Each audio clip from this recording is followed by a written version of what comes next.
Hi friends, welcome to my channel healthy home making Telugu. ఈరోజు వీడియోలో నెయ్యి ఎలా ప్రిపేర్ చేసుకోవాలో తెలుసుకుందాం. ముందుగా ఒక గిన్నె తీసుకొని ఆ గిన్నెలో మనం కలెక్ట్ చేసిన మీగడ ఉంటుంది కదా, దానిలో వేసుకోవాలి. తర్వాత వీడియోలో చూపించిన విధంగా దీన్ని తిప్పుతూ ఉండాలి. తిప్పుతూ ఉంటే మనకి కొద్దిసేపటికి వాటర్ వస్తుంది.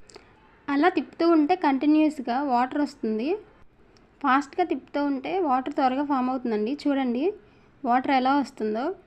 మిగతా వాటర్ అంతా చూడొచ్చు మీరు వీడియోలో. ఇలా బాగా వాటర్ వచ్చే వరకు, వాటరీగా అయ్యే వరకు తిప్పుతూ ఉండాలి. ఇంకా తిప్పుతూ ఉంటే చాలా వాటర్ వస్తాయి. ఆ వాటర్ అంతా బయటకు వచ్చేయాలి. ఇలా వాటర్ బయటకు వచ్చిన తర్వాత ఇంకొంచెం వాటర్ పోసుకొని వెన్నపూస అంతా బయటికి తీసేయాలండి. చాలా బాగా వస్తుంది. ఈ మెథడ్లో ట్రై చేయండి.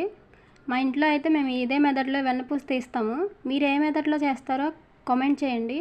మీరు కొత్తగా నా వీడియోని చూస్తుంటే సబ్స్క్రైబ్ చేసుకోండి. చూడండి ఇట్లా వాటర్లో కలిసి ఇట్లా శుభ్రంగా నీట్గా కడుక్కోవాలి. చూడండి ఎంత బాగా వచ్చిందో. తర్వాత దీన్ని స్టవ్ మీద పెట్టుకొని సిమ్లోనే ఎప్పుడు నెయ్యి కాచుకోవాలండి. చాలా బాగా వస్తుంది. ఇలా స్లోగా కరిగించుకుంటూనే నెయ్యి చాలా టేస్టీగా తయారవుతుంది. ముఖ్యంగా అసలు మాడిపోదండి నెయ్యి. వీడియోలో చూపించిన విధంగా ఇలా మధ్య మధ్యలో తిప్పుతూ ఉండాలి. ఎక్కువ అడుగంటకుండా ఉంటుంది. చూడండి ఆల్మోస్ట్ అయిపోయింది నెయ్యి కరిగించడం. చూడండి ఎంత బాగా వచ్చిందో. కరెక్ట్గా ఇలాగే రావాలి. ఇలా నురగ పైకి నురగ వీడియోలో కనబడుతుంది కదా, ఇట్లా వస్తేనే నెయ్యి బాగా టేస్ట్గా ఉంటుందని.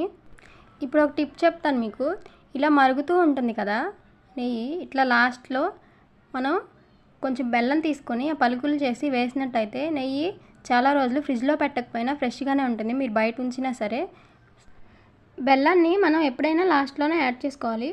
అప్పుడే ఫ్లేవర్ చాలా బాగుంటుందండి. యాడ్ చేసుకున్న తర్వాత ఇలా ఒకసారి తిప్పండి. తిప్పితే అయిపోయింది నెయ్యి తయారు చేయడం.